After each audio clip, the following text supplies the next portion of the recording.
Welcome back, ladies and gentlemen, to Total War Warhammer. So, as promised, today we're going to be watching the battle replay that I have for you guys for the Beastmen. Now, I've been showing a battle replay for Total War Warhammer for each of the factions or races. And yeah, Beastmen came out actually quite a while ago. I guess not quite a while ago, but it's been out for a little while now. So, I'm a little bit late on getting this out. But I just wanted there to, I don't know. I beat the campaign, and I've just played so much of it that I'm trying not to wear myself out of it too quickly. So I just play it in bursts here and there. Although I am planning on starting a co-op campaign pretty soon. Anyways, sorry. Moving on. So, Blackhawk Strategy will be on my team. We both are playing as the Beastmen. Then Kurtalicious is playing as the Empire, along with Tiberius, also the Empire. So, two Beastmen factions versus two Empire factions. Things should be interesting. Now, I have opted to play with a full 20 stack, which in these lower income games doesn't actually always happen for Warhammer. In fact, it actually, in previous games, you tried to, more often than not, people really tried to get that 20 unit stack, preferring numbers over a few elite units, but it's not always the case here. Now, one thing I should point out before we even, well, obviously it's taking a while to load, but before it finishes loading, one thing I really like to point out is Kurtalicious here has chosen to bring a huge amount of handgunners, which I don't entirely understand. There's not that many armored units for the Beastmen. Crossbowmen would have been much better. The handgunners really only have an advantage over crossbowmen when it comes to armor penetration. Otherwise, I think the crossbowmen are better. They have the ability to shoot over your lines instead of having to shoot directly forward. They have an arc to the missile. They're cheaper, and I believe they actually do more damage and reload faster. I could be wrong about that. I just know that the handgunners have a higher armor penetration rate and cost more. The spearmen are not a bad choice, though. There's definitely some big guys in the army. Okay, so this isn't a terribly long battle, but you can see I divided my men. I was going to ambush them from these woods if I could. I'm hoping to draw them up this way or up this way. My ally also had kind of the same plan out in these woods. Oh, sorry, my fan just turned on. Hopefully you don't hear it. It's really hot in here. Okay, so for my leader, I have Kazarak the One-Eye on his chariot. Then I also have two Razor Gore herds here.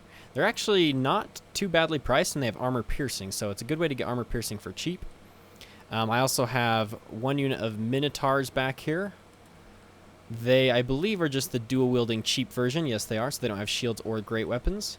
Then I have two units of Centaurs, just the base Centaurs here with spears and shields. Kind of crazy looking. And then I have my units here, my infantry base. I have three Gore Herd with shields up front. Then I have three more Gore Herd with shields behind them, followed by two units of Ungor Raiders, which are the archers, followed by 6 of these Ungor Spearmen herd. I believe these are the unshielded variant. Yes, they are, so they're the cheaper variant. So I have 6 really cheap throwaway spearmen units. Being the Empire, really expected them to bring a whole bunch of cavalry. And then these Ungor, or these Gore herds with shields, are really meant to be the backbone of my army, as it were. So that's what they're there for. And then just 2 units of archers to counter any archers that they might have, or missile cav more appropriately. 2 Centaurs, they were mostly to try and help catch cav. So you can see the enemy brought a lot of heroes. We have an Empire Captain here, an Empire Captain, 2 Empire Captains on Pegasus. I unfortunately wasn't able to get too many shots off with my archers, but then look at all these heroes they have. A Light Wizard, General of the Empire, Amber Wizard, General of the Empire, Light Wizard, Feral Manticore. Oh, that's just a unit summoned by the one guy. Huh. So I don't know if that's the meta people are trying to use these days, is just tons of heroes, but I haven't seen it really work out for anybody I've played against thus far. Bringing bringing your general and maybe one hero is good. Bringing 2 heroes with your general, okay. 3? That's a little crazy. 4? What the fuck are you guys doing? I don't know. Maybe I just don't understand. I don't play a lot of this online anymore. You can see that my ally has a Gorbel, Malagar, the Dark Omen. He's got some Minotaurs here with shields, it looks like, the variant. He's got some Gore Herd with shields like I do. He's got 4 or 5 of those. He also has a Feral Manticore, as well as some Ungor Herds. These are Axe Infantry. The Ungors are the lesser, and then the Gores are the next one up, and then Beastigores, I believe.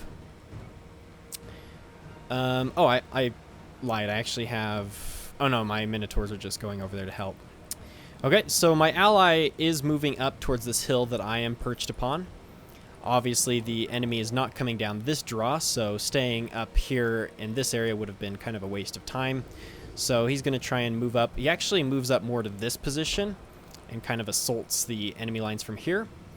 And at about this point, I realized that the least I can do now is come out of these trees and come downhill at him. And again, so many fucking handgunners. They are opening fire now on my Centaur units. I do move them out of the way for a little while.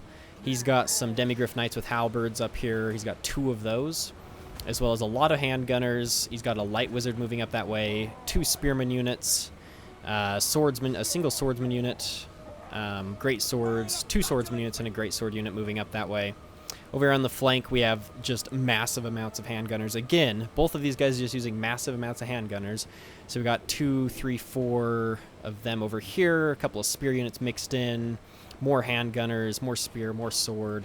Very strange builds. Not sure if I'm missing out on something or exactly what's going on here. Maybe they're just goofing around, having a good time. I don't know. Just chilling. Having a good time.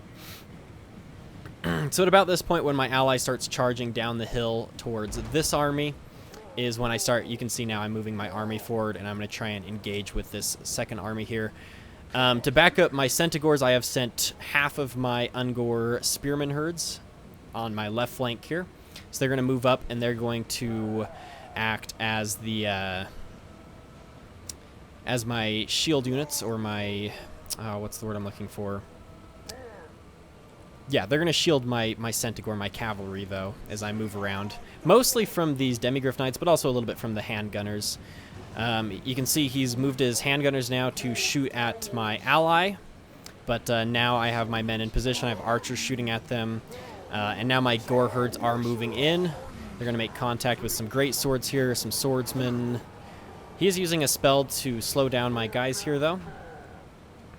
In the meantime, I've decided to back up my Gore Herds.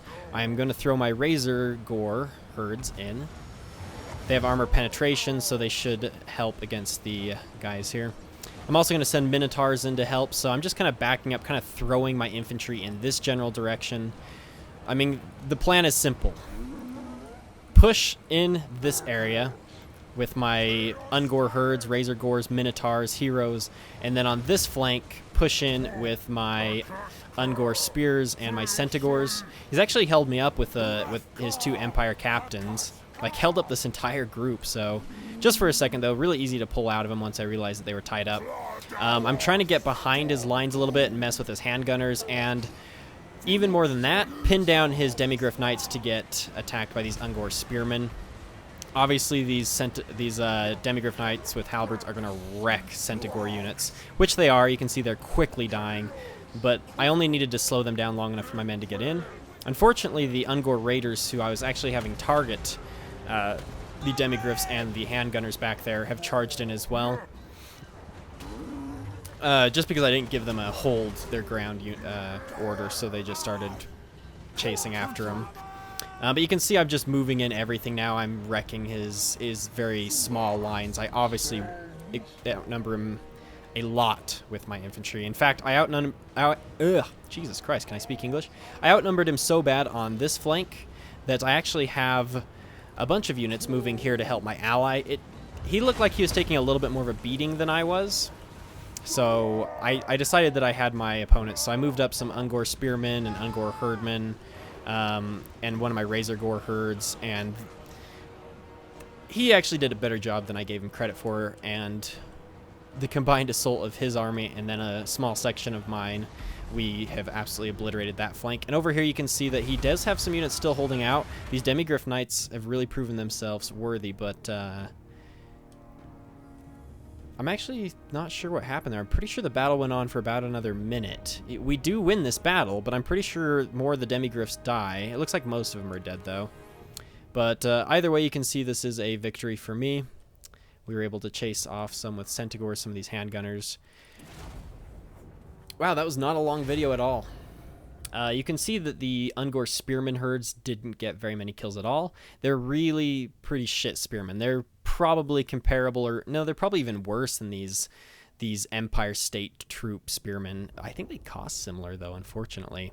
They're more like throwing goblin spearmen at something, but they're cheap. I can buy a lot of them. And I can pin down a couple of Demigryph Knights with them once the Centigors caught up with them.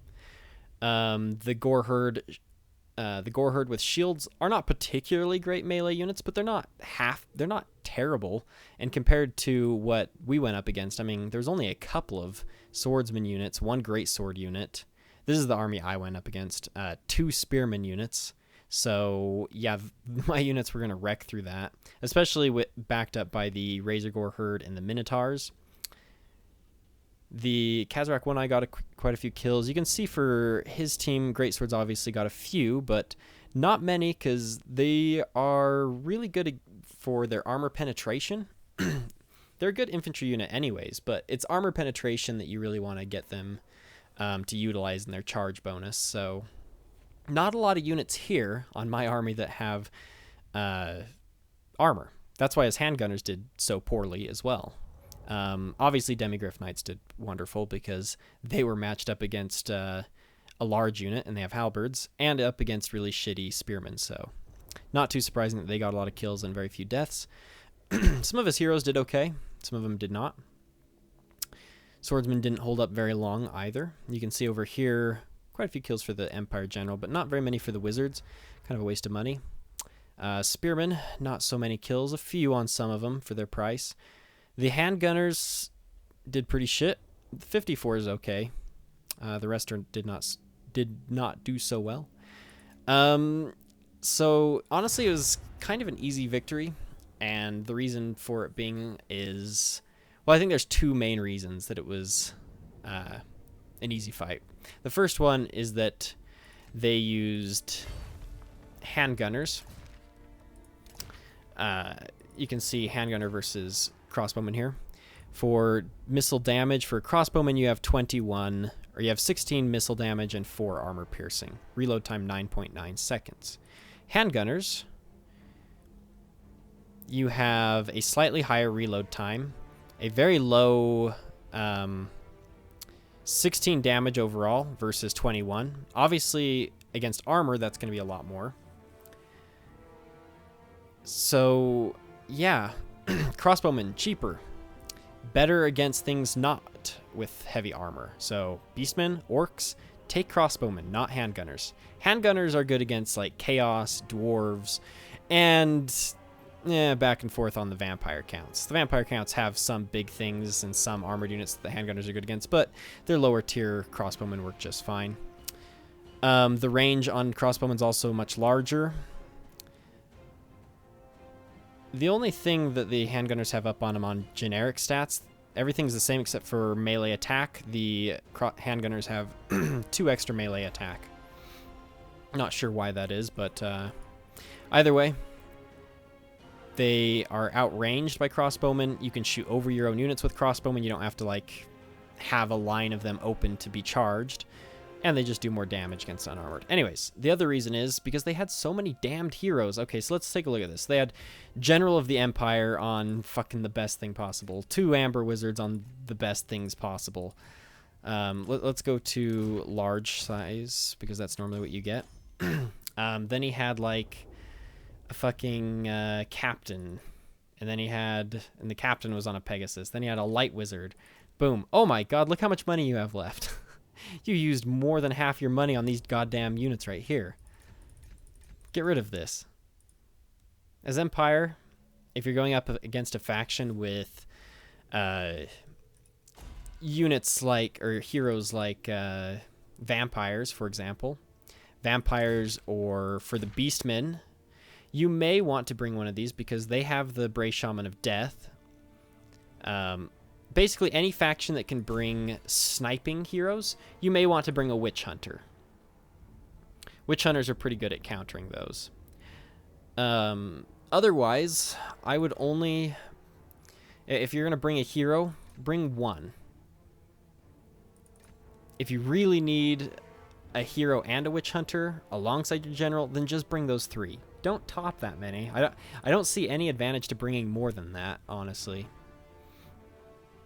Demigryph with halberds was a good choice. The cheap spearman was a good choice, but the problem is he used those cheap spearmen not because he was trying to counter any big units that we'd have in a cheap fashion, but instead he was like, shit, I have no money because I just bought all the heroes in the world, so I need a couple of cheap infantry units to hold the line for a second.